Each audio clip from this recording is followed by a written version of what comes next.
I've got a bit of an issue with YouTube demos of FRFR cabinets for modelers. Now, hear me out a second.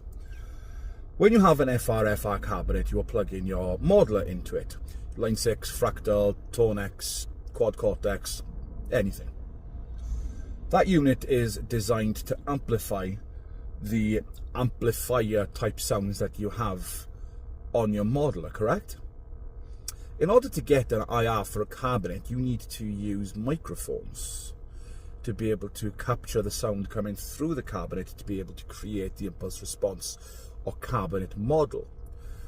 So when you are using a modeler through an FRFR cabinet and trying to demo it online, you are adding more color to it, so you're not actually going to get a good 100% representation of that FRFR cabinet.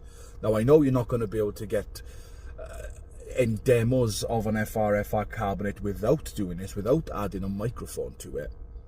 But an FRFR cabinet is only going to be as good as your presets, as the cab or IR you are using on your modeler.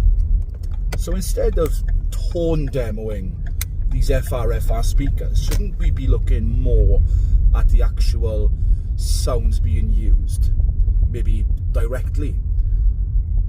It makes me think, is there really a purpose in doing tone demos or reviews of that such online on YouTube for FRFR cabinets? And I'm going to say the answer is no. There is no point. We can say, hey, it's got this feature, it goes up to this, this is the volume, this is the build quality, fine. But what's the point in demoing the tones when you are adding even more colour to an already mic'd up sound? Have a think about that one. I'm sure the same can be said about any piece of gear online.